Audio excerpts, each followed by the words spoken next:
인사부터 시원하게 올리고 제 소개를 간단하게 진행하도록 하겠습니다. 저는 아버지께서 사업체를 운영하신 덕분에 어려움 없이 순탄하게 자라온 30대 후반으로 접어든 여성입니다. 참 세상이 무서운 것도 모르고 부모님의 울타리 안에서 편안하게만 자라왔던 저에게 이런 기가 막힌 사연이 섞인 이야기가 생길 거라곤 상상조차 해본 적이 없었습니다. 다른 분들의 이야기를 들으면서 재밌다, 와 끝내준다, 어떻게 이런 일이 생길 수 있지? 라고만 생각을 했었는데 그 일이 저에게도 생길 수 있는 일이더라고요. 정말 다시 한번 생각해도 지난 몇 년간의 기억을 싹 지우고 싶을 정도로 저에게 치가 떨리는 사건, 사고들, 그 모든 걸 견뎌낸 제가 대견스럽게 여겨질 정도랍니다. 저에게 참 가슴 아픈 일이기도 하고 두 번 다시는 일어나서는 안 되는 최악의 상황이라 정말 이렇게 글로 남기는 것이 잘하는 짓인지 헷갈릴 정도이긴 합니다. 하지만 가슴속에 응어리를 내버려 두면 큰 병이 된다는 소리를 듣고 저도 응어리를 던져버리고 새 출발을 하면 좋겠다는 마음이 들어 이곳을 찾아오게 되었습니다. 기쁨을 나누면 2배가 되고 슬픔을 나누면 반이 된다는 소리처럼 제 이야기를 여러분께 나눠드리고 조각내서 작게 만들어 털어내고 싶습니다. 그러니 저와 함께 제 이야기를 끝까지 들어주시고 제가 이 모든 악의 덩어리를 털어낼 수 있도록 용기를 주신다면 정말 감사할 것 같습니다. 처음 소개드렸던 것처럼 저희 아버지는 사업체를 운영 중이신데 저에게 운영 중이신 공장을 물려받았으면 좋겠다고 늘 말씀을 하셨지만 사실 저는 공장 일에는 익숙지 않은 사람이었습니다. 제가 일을 하고 있는 회사가 공장들과 밀접한 관계가 있긴 했는데 저희 아버지는 제가 혹시라도 무설수에 휘말리게 될까봐 저희 회사와는 거래를 하지 않고 계셨습니다. 근데 우리 회사 입장에서는 아버지의 공장이 큰 공장이다 보니까 거래를 트고 싶어 안달이 나 있는 상태였고요. 그러던 어느 날 회식 자리가 끝나고 집에 가기 위해 인사를 나누고 있는데 저희 아버지 공장 사람들도 근처에서 회식이 있었나 보더라고요. 그래서 제가 먼저 공장 이사님께 아는 척하는 거 비밀이라고 제가 아버지 딸인 거 알게 되면 회사에서 얼마나 귀찮게 할지 상상조차 되지 않는다 이야기를 하고 뒤를 딱 돌았습니다. 근데 저희 회사 팀장님이 제 뒤에 떡하니 서서 입을 벌린 채 저를 보고 계시는 게 아니겠습니까? 순간 등줄기에서 식은땀이 주룩 흐르더라고요. 저에게 지수씨 땡땡 공장 사장님 딸이야? 하고 물어보는데 팀장님께 제발 비밀로 해달라고 간곡하게 사정사정을 했습니다. 다음 날이 되어서 소문이 퍼다하게 나면 어떡하지 하고 끙끙 앓았는데 다행히 며칠의 시간이 흘렀음에도 아무런 문제가 없었고 저는 팀장님을 신뢰하게 되었습니다. 그러던 어느 날 팀장님께서 저를 호출하셨고 올 게 왔나 하고 고민을 했었는데 팀장님이 저에게 작은 꽃다발을 하나 주시는 게 아니겠습니까? 그동안 저에게 관심이 있었는데 제가 땡땡 공장 딸이라는 걸 알고 거리감이 느껴져 포기를 하려고 했다가 마음 정리가 안 돼서 고백을 하신다는 겁니다. 팀장님의 진솔한 고백에 저는 슬쩍 넘어가게 되었고 서로 조금씩 알아가는 시간을 가지자며 데이트를 하게 되었습니다. 그렇게 한 번, 2번, 3번 만나다 보니 연인이 되었고 그 인연이 쭉 이어져 저희는 부부가 되었습니다.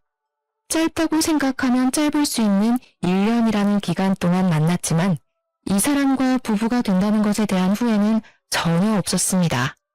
시댁에 인사를 드리러 갔을 때 시부모가 저를 쌍수를 들고 환영을 해주시는데 솔직히 몸둘 바를 모르겠을 정도로 우리 복덩이 하면서 저를 챙겨주셨습니다. 사실 제가 살짝 낯을 가리는 성격의 소유자였는데 시모가 저에게 복덩이 하니까 기분이 좋기는 했습니다. 하지만 뭔가 너무 오버를 하는 것 같아서 부담스러웠어요. 밥을 먹을 때도 뭘 먹나 계속 옆에서 지켜보고 옷을 쭉 훑어보시면서 이건 어디 브랜드냐, 어디서 샀냐, 백화점에서 샀냐, 얼마 주고 샀냐. 부담감을 넘어서서 진짜 그 자리에서 사라질 수 있다면 사라지고 싶다는 생각이 들 정도였습니다. 시모가 너무 적극적이라 어떻게 대해야 할지 모르겠더라고요. 시댁과의 식사 자리가 끝나고 남편이 조용히 저에게 물어보더라고요. 혹시 자기네 집이 좀 부담스러웠냐고요. 제가 너무 어색해 보였대요. 우리 엄마는 당신 본다고 상당히 들떠있기도 했고 신나 있었는데 혹시 우리 집이 너네 집보다 못한 집안이라고 생각해서 무시하고 그러는 거 아니지? 네가 만약 집안 재산을 가지고 사람 무시하고 있는 부류라면 나 너무 서운하고 실망스러울 것 같아. 저는 그냥 성격상 시모의 외향적인 모습이 부담스러웠던 것인데 자꾸 자기 집을 무시하는 것 같다고 저를 몰아세우니까 저도 억울하더라고요. 그런 거 당연히 아니에요. 제가 당신을 무시할 것 같았으면 왜 결혼을 하겠다고 대답을 했겠어요? 그래도 영 기분이 언짢네. 그리고 왜 이렇게 예민하게 대답을 하고 그래? 나는 그냥 당신이 우리 엄마한테 살갑게 굴었으면 좋겠다고 생각하는 거지. 아니, 제가 뭐 딱 한 번 세게 따져 물었다고 바로 예민하다고 말하는 게 참 어이가 없었죠, 뭐. 시모의 외향적인 성격 말고도 시댁에는 또 하나의 문제가 있었는데 남편에게 여동생이 하나 있었는데 할 줄 아는 것이 하나 없는 백수였습니다. 그런데 여동생에게 오래 만난 남자친구가 있었더라고요. 빨리 결혼하고 싶다고 노래를 부르고 있었는데 시댁에서는 경사에도 순서가 있다고 신우의 결혼을 미뤘던 것이었습니다. 그날 시댁에서 인사를 드리고 나오는데 신우가 저를 따라 나오더니 제 손을 꼭 잡고 이런 소리를 하더라고요. 언니 덕분에 저도 8년 만난 남자친구랑 결혼할 수 있게 됐어요. 정말 고마워요. 제가 앞으로 우리 엄마가 시집 노릇하려고 하면 다 막아줄게요. 진짜 잘 지내보고 싶어요, 언니. 저만 믿고 따라오세요. 아셨죠? 그러면서 뭐 자기는 요즘 시대의 여성이니까 신우짓도 안 할 거고 언니랑 친하게 지낼 거라고 말을 하는데 저는 솔직히 그런 신우도 조금 부담스러웠습니다. 아무튼 뭐 그 이후에 남편이랑 저랑 결혼 준비에 돌입을 하게 되었는데 양가가 처음 만나는 상견례 자리에서 시부가 그런 소리를 하더라고요. 사돈어른이 사업을 하시니까 손님도 대부분 사돈어른 손님이 아닐까 싶은데 저희는 뭐 사회생활을 한 게 아주 오래전 일이라 올 손님이 별로 없습니다. 하객수 차이도 많이 날 것 같은데 결혼식 비용을 반반 지불한다는 것이 조금 부당하다는 생각이 듭니다만 저는 그 이야기를 듣고 헛기침을 속으로 삼켜야 했습니다. 아니 올 손님 없다는 게 자랑도 아니지만 그걸 대놓고 말을 하는 것도 좀 어이가 없었거든요. 제가 겉으로 티를 내지는 못하니 저희 부모님의 안색을 조금 살폈는데 아버지께서도 한심하다는 듯한 표정을 순간 지으셨습니다. 물론 사업을 하시는 분이니 표정을 빠르게 갈무리하긴 했지만 뒤이어 나오는 시부의 말에 아버지께서 얼마나 황당한 기분을 느끼셨는지 알 수가 있었습니다. 결혼식 비용을 지불하고 싶지 않다는 듯 말을 하는 시부에게 살짝 비아냥이 섞인 말투로 대꾸를 하셨거든요. 그럼 사돈댁 측에서 참석하실 손님분들은 친척들을 포함한 가족밖에 없다는 말씀이신가요? 예. 저희가 사회생활을 진작에 그만둬서 그러니 결혼식 비용 정도는 사돈어른이 통 크게 내시는 게 어떻겠습니까? 사실 저희 아버지께서 공장 사업을 꽤 크게 하시고 거래처도 많으시니까 아버지 측 손님분들이 많긴 많았거든요. 시댁에서는 기대감이 가득 찬 얼굴로 아버지의 입만 바라보고 있고 하니 어이가 없으셨겠지만 좋은 게 좋은 거다 하시며 넘어가려고 했습니다. 아버지께서는 시댁의 입장을 잘 알겠다고 식장 비용은 우리 측에서 다 지불할 테니 애들을 위해서 신혼여행비는 시댁에서 내주셨으면 좋겠다고 딜을 하셨습니다. 아버지께서도 적선만 할 수는 없으니까 하나를 주고 하나를 가져오겠다 생각을 하신 거겠죠. 그런데 진짜 어이가 없게 그 자리에서 갑자기 시모가 이러는 게 아니겠습니까? 요즘 신혼여행지로 뜨고 있는 게 제주도라고 하던데 유럽인이 미국인이 다녀온 애들이 그러는데 비행기 오래 타서 힘들기만 한다더라. 순간 제주도라는 말이 나오자 제가 다 벙찌게 되었죠. 제주도 신혼여행지는 저희 부모님 세대에 다니던 곳 아니었나요? 제가 당황해서 물만 벌컥벌컥 마시니 저희 부모님도 작게 한숨을 쉬셨지만 시댁은 눈치가 없는지 자기들끼리 하하호호 웃으면서 다른 이야기로 넘어가더라고요.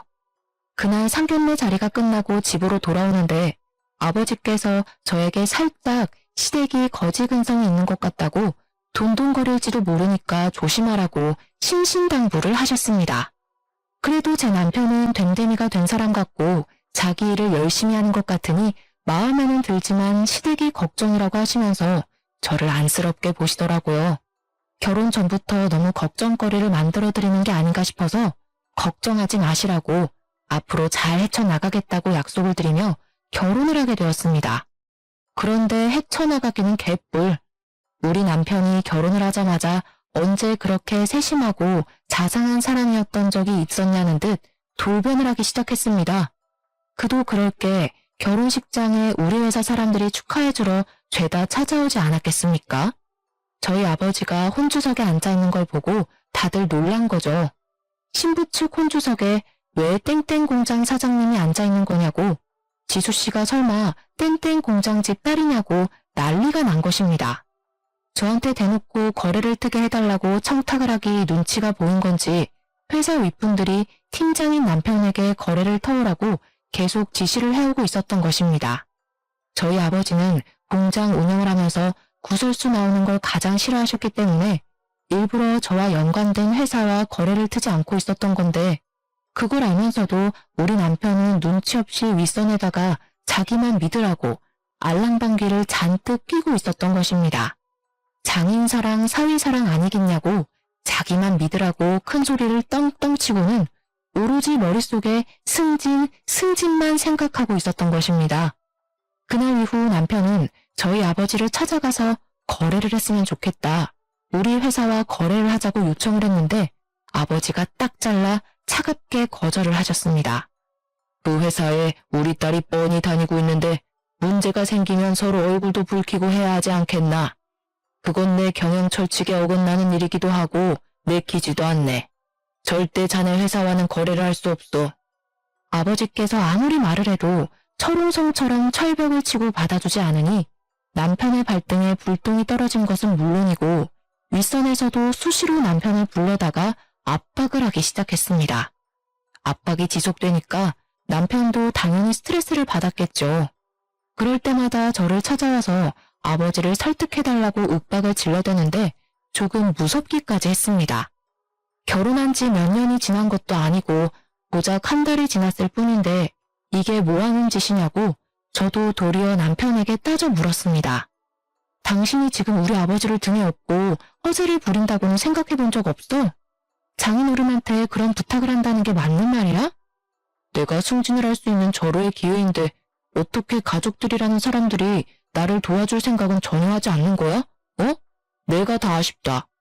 당신이 당신 마음대로 할 수 있다고 윗선에 저질러 놓고 그걸 왜 나랑 우리 아빠 탓을 하는데? 당신이 말 실수했다는 생각은 안 해봤어? 남편과 저는 쓸데없는 일로 자주 다투기 시작했고 윗선에서는 남편을 아무것도 하지 못하는 반푼이 취급을 하기 시작했습니다. 호언장담을 하더니 아무것도 해내지 못한 남편에게 대놓고 실망을 했다고 말하는 윗선의 압박과 눈치를 남편은 제대로 견디지 못하기 시작했습니다. 실패자가 된 기분에 휩싸이게 되었다면서 회사에서 일을 처리하다가 잦은 실수를 하게 되었고 저는 그런 남편을 애써 위로해 주었지만 남편은 오히려 그 모든 걸 제 탓을 하더라고요. 저에게 너무너무 서운하다고 하면서 제가 제대로 말 한마디 해줬으면 의기양양하게 회사를 다닐 수 있었을 거라고 말입니다. 결국 남편은 이것도 저것도 아닌 채로 지내다가 등살에 이기지 못하고 사직서를 제출해야겠다면서 저에게 일을 그만두고 싶다고 말을 했습니다. 저는 아무 소리도 하지 않고 그런 남편의 말을 무시했는데 남편은 뒤이어 아주 경악할 만한 이야기를 하더라고요. 나도 갑질을 좀 하고 싶은데 장인어른 회사에 취직해서 갑질 좀 하면 안 되나? 그게 무슨 말도 안 되는 소리야? 다른 이유도 아니고 갑질을 하고 싶어서 우리 아빠 회사에 취직을 하겠다는 거야? 남편의 생각은 정말 초등학생보다 못했습니다. 우리 회사에서 거래를 하고 싶으니까 자꾸 저희 아버지 공장에 찾아와서 선물을 돌리고 사바사바를 하곤 했었거든요. 자기가 우리 회사보다 위에 있는 사람이 되어서 윗선의 코를 콱 눌러주고 싶다는 이유로 아버지의 공장에서 일을 하고 싶다는 것이었습니다. 그 선물들도 자기가 다 챙길 수 있는 거 아니냐면서 진짜 딱 한 번만 그런 삶을 살아보고 싶다고 은근하게 저에게 부탁을 해오더라고요. 당연히 저는 한 귀로 듣고 한 귀로 흘리면서 남편의 말을 들어주지 않았습니다. 하지만 남편은 포기하지 않고 끈질기게 저에게 따라 붙으면서 이야기를 해왔습니다. 내가 장인어른 공장에 들어가면 장인어른도 얼마나 든든하고 좋겠어? 사위가 공장도 물려받고 하면 가족 승계도 되고 좋잖아. 그러더니 저희 아버지를 찾아가서 나름의 설득을 했더라고요. 제가 공장 경영에 전혀 관심이 없으니 자기가 하겠다고 말입니다. 당연히 저희 아버지께서는 그런 남편에게 지금 다니는 회사나 잘 다니라고 거절을 하셨는데 시모가 이 이야기를 남편을 통해서 전해 들었나 보더라고요. 글쎄 이 망할 시모가 진짜 예의를 밥 말아먹은 건지 몰상식한 건지 저희 아버지께 전화를 걸어서 아들 편을 들었던 것입니다. 사돈어른, 우리 아들이 능력도 좋고 회사에서 팀장직까지 달고 있는 사람인데 공장 경영은 얼마나 더 잘하겠어요. 지금 회사에서 이 거래를 빌미로 우리 아들이 승진하는 걸 막으려고 음해하는 거예요. 워낙 능력이 출중하니까 윗선도 겁이 났겠죠. 우리 아들 데려가겠다는 회사도 한둘이 아닌데 봉잡았다 생각하시고 우리 아들 공장 일 좀 시키셔요. 공장에 취직 안 시켜주면 사돈어른이 손해를 보시는 거라니까. 제 말 한번 믿어보세요. 무슨 약 파는 약장수도 아니고 제가 그 이야기를 아버지께 전해 듣고 얼굴까지 새빨갛게 달아올라서 어쩔 줄 몰라 쥐구멍에 숨고 싶었습니다. 결국 남편은 저에게 일방적인 통보를 남기고 회사를 그만두게 되었습니다. 저는 정말 화가 나서 남편에게 일방적으로 사직서를 내고 통보를 하는 법이 어디 있냐고 따져 물었지만 오히려 남편은 피해자인 척 하더라고요. 본인이 힘들어서 그만두었는데 위로를 해주지는 못할 망정 화만 낸다고 이게 부부냐고 따져 묻는데 도무지 논리가 하나도 없는 징징거리는 말이라 대꾸하기가 싫었습니다. 그 뒤로 남편은 아버지께 3개월이라는 시간을 내내 조른 덕분에 아버지께서 결국 두 손 두 발을 들고 공장에 와서 일을 배워보라고 허락을 해주셨습니다. 남편이 정말 정신나간 놈인 게 첫 출근을 하자마자 사장실에 당당하게 들어가서는 자기 자리가 어디냐고 물어봤다는 겁니다. 아버지께서 너무 황당하고 어이가 없어서 공장에서 일을 하려면 밑바닥부터 일을 해서 실무를 배워야 할 것 아니냐고 남이 떠먹여주길 기다리지 말라고 하셨다고 합니다. 요즘 누가 밑바닥부터 일을 합니까? 실무자가 따로 있는데 바로바로 경영인계 수업 받는 거 아니에요? 제 자리 하나 마련해 주세요. 그런 마음으로 시작할 거면 애초에 시작하지 않은 게 좋겠구먼. 당장 나가주게. 에이 장인어른 너무 삭막하게 그러지 마세요. 농담한 겁니다 농담. 그래서 저 어디 가서 일하면 될까요? 농담을 할 말이 따로 있지. 아무튼 남편은 뻔뻔하게 공장 실무자들 틈에 섞여서 일을 하기 시작했고 그래도 군소리 없이 공장 일에 잘 적응해서 일을 하는 듯 보였습니다. 그렇게 6개월이라는 시간이 더 흘렀을 어느 날 시댁에서 얼굴 좀 보자고 하시길래 찾아갔더니 신우가 저를 보고 버선발로 뛰어나와서 고맙다고 인사를 하더라고요. 저는 제가 신우에게 따로 뭐 해준 일이 없어서 왜 고마워하는지 의문인 얼굴로 신우를 쳐다보았습니다. 언니, 왜 아무것도 모르는 얼굴이에요? 언니가 우리 예비신랑 취직시켜준 것 아니었어요? 사돈댁 공장에서 일한 지 2달 됐는데 모르셨어요? 저는 옆에서 어깨를 촥 펴고 있는 남편에게 이게 무슨 소리냐고 물어보았더니 남편이 당당하게 자기한테 고마워하라고 말을 하더라고요. 남편이 공장에서 무슨 짓을 하고 다니는 건지 놀래서 따로 알아보니까 글쎄 자기가 공장의 차기 주인이라고 말을 하고 다니면서 직원들에게 자기 라인을 타라고 했다는 겁니다. 지금 사장은 어차피 늙었으니 곧 은퇴를 하게 될 거고 그러면 자연스러운 수순으로 자기가 공장을 물려받게 될 것이라고 하면서요. 그러면서 인사팀에 친한 사람들 만들어두고 자기 지인들 몇 명을 몰래 취업까지 시켰던 것이었습니다. 아버지께서 할 일이 워낙 많으시니 직원들 뽑는 것까지 하나하나 관여를 하지 않으시니까 남편이 가운데서 그런 짓을 하고 있었던 것입니다. 그렇게 1년이라는 시간이 더 지나는 동안 저와 남편의 사이는 점점 더 막장으로 변질되었습니다. 남편은 공장에서 자기 라인의 사람들을 키워가며 아버지와 제가 모르는 본인의 세력을 키워나가고 있었습니다. 엎친 데 덮친 격으로 저희 아버지께서 너무나도 갑작스럽게 당뇨의 합병증까지 찾아오게 되면서 출퇴근을 하시는 것도 제대로 하실 수 없을 정도로 취약해지셨습니다. 남편과 제 사이가 나빠지고 남편이 공장에서 세력을 키워나갈수록 시부모와 신우 또한 저에게 빈정거리기 시작했습니다.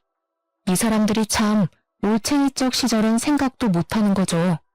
너는 앞으로 시댁에 더 잘하도록 해라. 우리 아들이 너네 아버지 뒤를 이을 건데 너도 이제 회사 그만두고 내조를 하는 게 어떻겠니? 저도 지금 제일 잘하고 있는 중이에요. 다음 달에 승진을 할 것 같기도 하고요. 승진을 하면 뭐하니? 우리 아들이 곧 공장장이 될 건데. 그러면 넌 그냥 옆에서 예쁜 인형처럼 조신하게 굴기만 해도 돈이 굴러 들어올 것 아니야. 어머님, 그게 무슨 말씀이세요? 저도 저 나름대로의 직업의식을 가지고 일을 하고 있다고요. 그래봐야 푼돈이면서. 너 얼마 전에 우리 딸 결혼 선물로 고작 화장품 몇 개 사줬다며? 우리 사위가 공장에서 일을 하고 있으니까 선물로 전모자리 하나 주라고 해라. 사돈 어른 돌아가시고 나면 어차피 물갈이도 싹 될 텐데 가족끼리 한 자리씩 차지하면 서로 좋지 않겠니? 전모자리는 연봉이 억 단위겠지? 너무 좋겠다. 언니 결혼 선물 이야기가 나와서 말인데 나 외제차 한 대 사주면 안 될까? 그래, 그 정도 통 크게 굴어야지. 무려 공장장 부인이 될 건데. 나는 요즘 알보석이 그렇게 예쁘더라. 며느리 덕 좀 보자. 시댁 식구들은 마치 저에게 돈이라도 맡겨놓은 사람처럼 돈돈거리며 제가 뭐 하나라도 더 해주기를 기다리고 있었습니다. 저는 시댁의 그런 뻔뻔한 모습에 치가 떨리게 되었고 변해버린 남편까지 적응이 되지 않아서 하루하루 피가 마르는 일상을 살고 있었습니다. 아버지의 병환이 점점 깊어지자 시댁은 벌써 공장이 자기들 것이라도 된 듯 당당하게 굴었고 저희 어머니께도 막말을 퍼붓고는 했습니다. 안싸돈, 앞으로 공장이 저희 집안으로 넘어오게 되면 저희가 매달 섭섭지 않게 용돈은 좀 챙겨드릴게요. 그래도 한 달에 50만 원 정도 드리면 생활하시는데 큰 불편함은 없지 않을까요? 딸한테 얹혀 살 순 없으니 일은 하셔야겠네. 저는 그런 시댁에게 무척이나 화가 났고 어떻게든 시댁에 복수를 하고 싶다는 마음이 스멀스멀 피어올랐습니다. 그러던 와중에 저희 아버지께 또 다른 합병증이 찾아왔고 폐가 점점 굳어가는 병에 걸리시게 되었습니다. 병의 진행이 너무나도 빨라서 손 쓸 방법이 없었습니다. 6개월 만에 폐의 기능을 잃어버리셨고 자가 호흡이 되지 않아 결국 병원 신세를 지다가 돌아가시게 되었습니다. 정례를 치르는 내내 이 현실이 믿어지지 않아서 엉엉 울었는데 우리 남편은 공장 사람들이 조문을 온 것을 보고 어깨를 쫙 펴고 그 와중에 허세를 부리더라고요. 앞으로는 저를 사장이라고 불러주시면 되겠네요.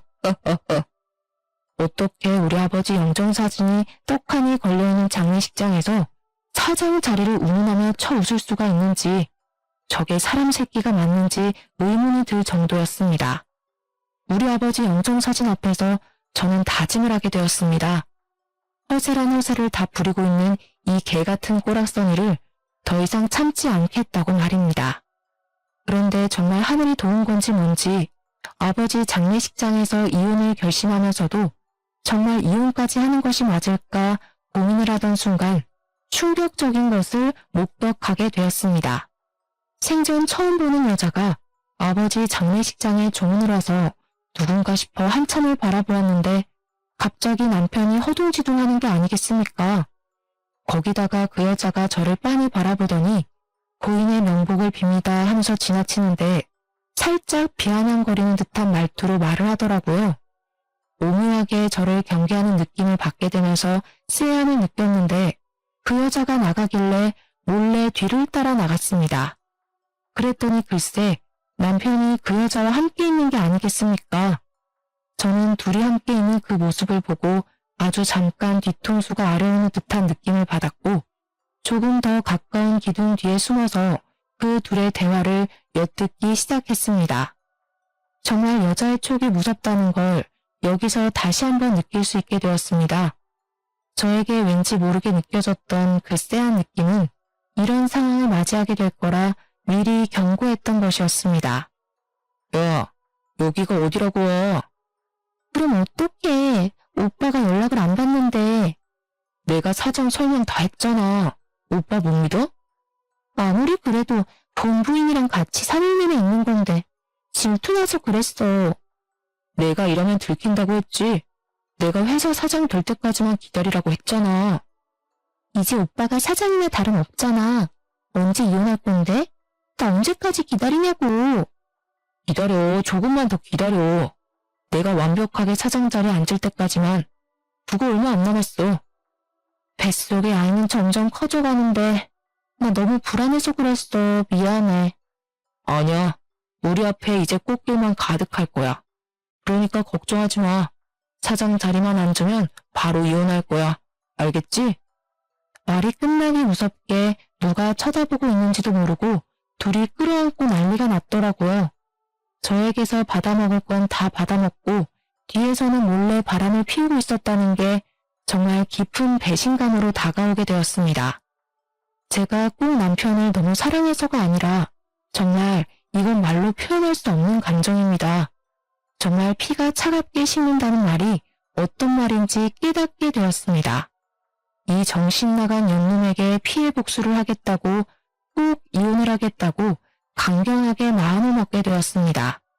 장례가 모두 끝난 이후 시댁 식구들에게 억지 가면을 쓰고 와주셔서 감사하니 밥이라도 먹자고 불러내게 되었고 그 자리에 남편의 내연녀에게도 연락을 따로 해서 불러내었습니다.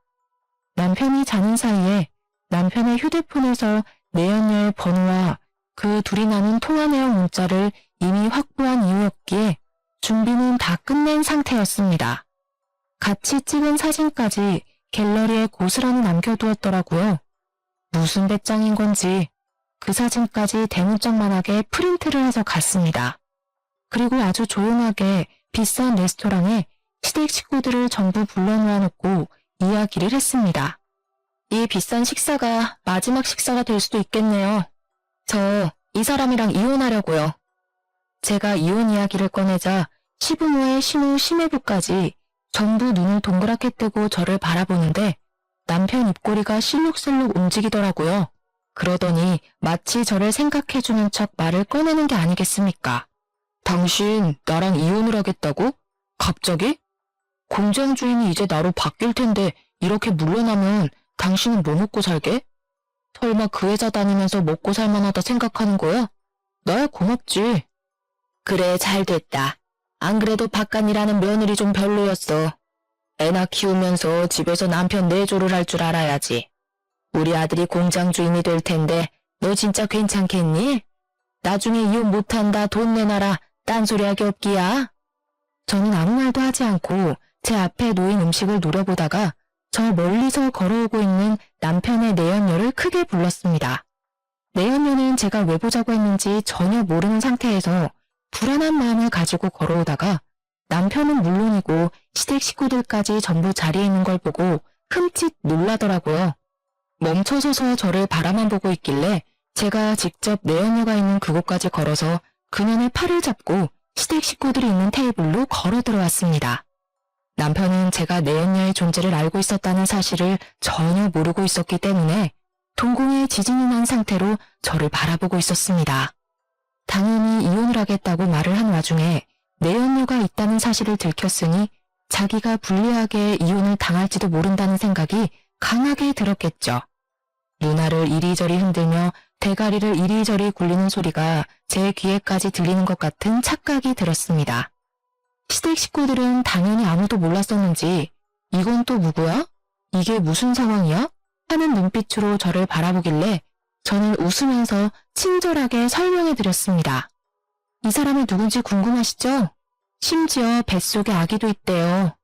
맞아요. 이 여자 그의 불륜녀입니다. 둘이 꽤 오랜 시간 만난 것 같던데 새 며느리까지 생길 테니 아주 속 시원하시겠어요? 어머님이 그토록 원하던 집에서 내조하며 애나 키울 멍청한 며느리니까요. 말 다 했어 지금? 누가 누구 보고 멍청하다는 소리라는 거야? 남편은 뻔뻔하게 나가기로 결정을 내린 건지 저에게 버럭했고 시부모는 내연녀가 임신을 했다고 하니까 오히려 내연녀를 감싸고 돌더라고요. 그래, 여자가 임신을 하고 집에서 살림을 할 줄 알아야지. 솔직히 그동안 너 마음에 안 들었다. 네가 조용조용 할 말 다 하고 살 때마다 돈 없는 우리 집안이 얼마나 초라해 보였는지 몰라. 하지만 이제 우리도 돈이 있는 집안이다. 네가 무시할 집안이 아니다 이 소리야.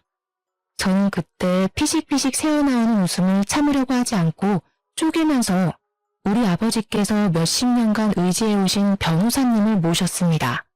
제가 미리 변호사님께 이혼에 대한 상담을 했었고 그 과정에서 아주 중요한 사실을 하나 알게 되었기 때문에 제 복수의 마지막을 화려하게 장식하기 위해선 필수로 오셨어야 했습니다. 저는 가슴이 두근거리는 감정을 애써 숨기지 않고 변호사님께 웃으면서 인사를 건넸습니다. 머리가 희끗하신 변호사님이 서류 가방을 들고 자리를 차지하니 시댁 식구들은 이게 또 누군가 무슨 일이 벌어지는 건가 하면서 다시 한번 저를 바라보셨습니다. 영문 모를 일이 자꾸 생겨나니까 시댁 식구들의 이목이 집중되었고 저는 변호사님을 향해 고개를 끄덕이자 변호사님은 유언장을 읽어주셨습니다. 그 유언장은 우리 아버지께서 돌아가시기 전 변호사님과 함께 작성한 법적 효력이 있는 유언장이었습니다.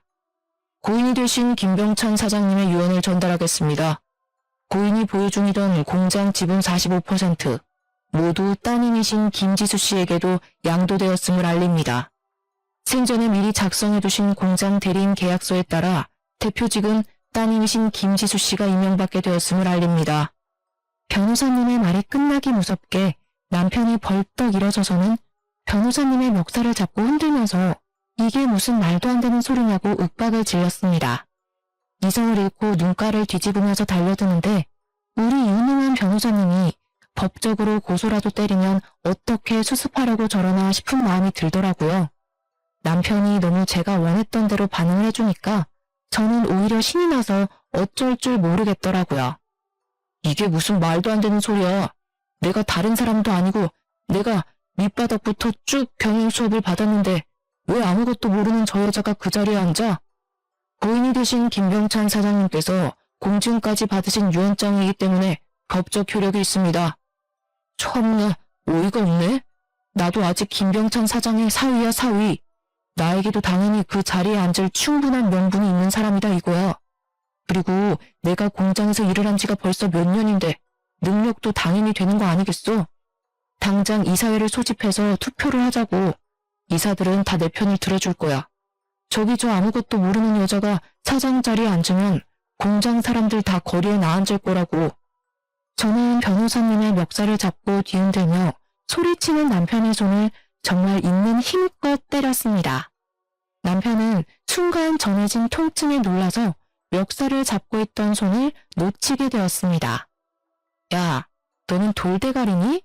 당연히 구멍가게도 아니고 직원을 수십 명이나 데리고 있는 회사에서 차장 자리에 앉겠다고 하면 누구나 앉을 수 있는 건 줄 알았어? 지분이라는 것도 모르면서 무슨 사장을 하겠다는 거야? 장인이 나한테 지분 준다고 했다고. 나한테 사장 자리에 앉으려면 열심히 일하라고 했다니까? 그래서 어떡하니? 아빠는 나한테 다 주고 가셨는데. 그거 몰랐지? 네가 공장에서 네 지인들 취직시켜줄 때 이미 아빠는 나한테 다 양도할 생각을 하셨다더라. 그러니까 너는 한마디로 그동안 헛짓거리 했다는 거야. 그 와중에 돈 있는 척 허세 떨면서 불륜까지 저질렀으니 이혼 소송에서도 나한테 유리하겠네? 숨길 생각도 없었던 것 같더라. 휴대폰에 떡하니 같이 찍은 사진을 해둔 거 보면 말이야. 너네 둘이 재혼을 하든 말든 그건 나랑 상관없는데 차장 자리에 앉는 건 말이 안 되지. 우리 아빠가 평생 일군 직장인데. 신문은 쏟아지는 정보들에 사태 파악이 제대로 되지 않은 것인지 저를 향해 물었습니다. 아니 그럼 우리 아들은 차장 자리 못 앉는단 말이냐? 왜? 우리 아들이 공장에서 오래 일을 했는데.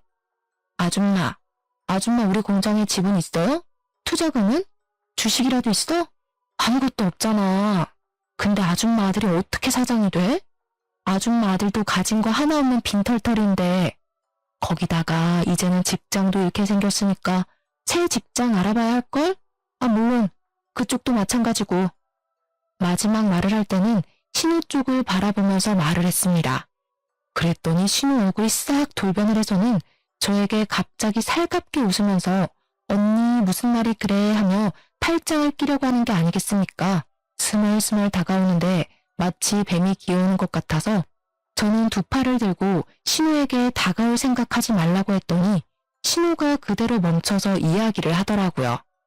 우리 남편은 성실하게 일했는데 일 잘하는 사람까지 싸잡아서 이쪽 라인 저쪽 라인 하면서 갈라치기 하고 자를 필요 없잖아. 손에 번쩍이는 다이아 반지에 명품백까지 들고 와서 저에게 벌벌 기어대니 우습더라고요.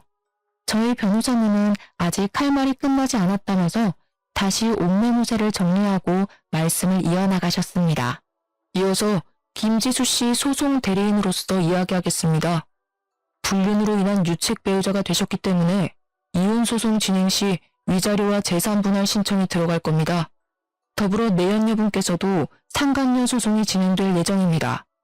그리고 공장에서 재직 중이신 두 분께 한 가지 더 소송이 진행될 예정입니다. 김지수 씨의 남편분인 이철영님과 신의부 되시는 장성희님께 횡령 및 배임 소송이 진행될 예정입니다.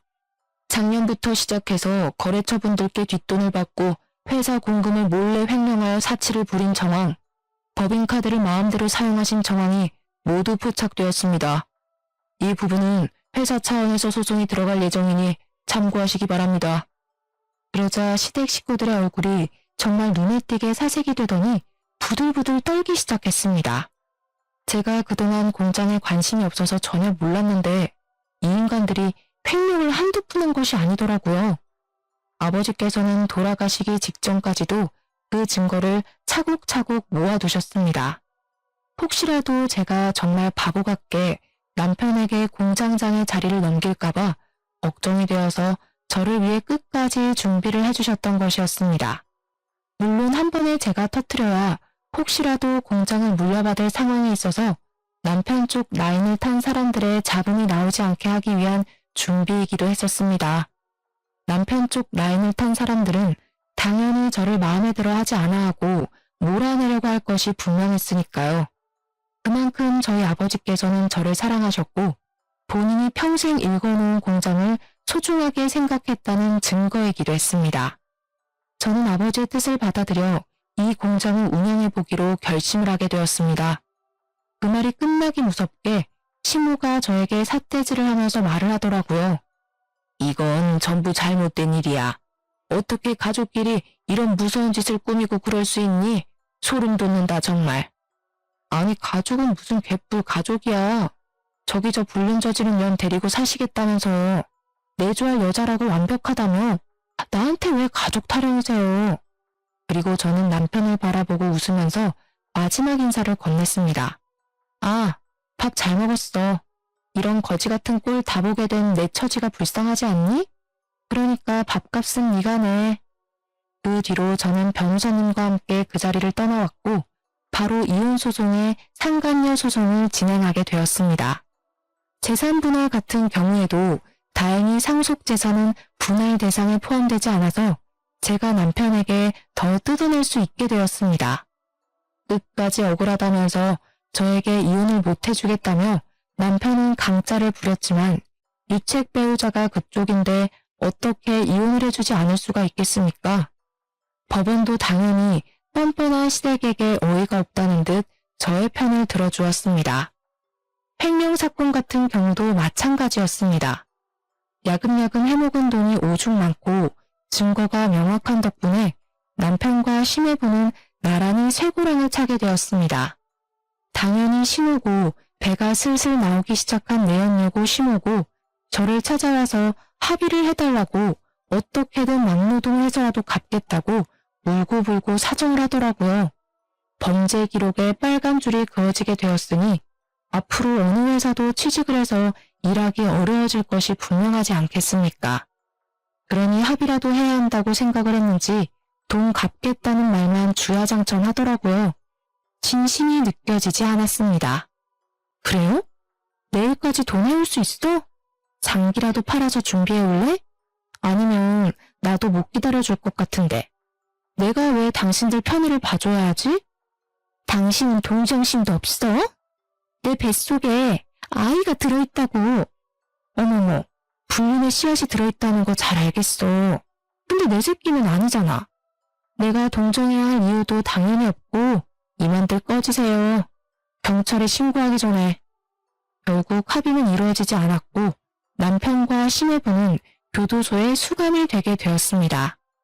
저를 몇 번이고 찾아와서 잘못했다고 빌었다가 사람이 매정하다고 화를 냈다가 반복하던 시댁 식구들을 처치하기 위해 결국 접근 금지 명령을 받게 했습니다. 끝까지 뻔뻔한 얼굴을 들이미는데 치가 떨리더라고요. 그 이후에 저는 우리 변호사님과 계속해서 사건의 승소를 이끌어 갔습니다. 덕분에 변호사님과 얼굴도 자주 보고 대화도 자주 하다 알게 된 사실인데 변호사님에게 제 또래의 아들이 있다는 사실을 알게 되었습니다.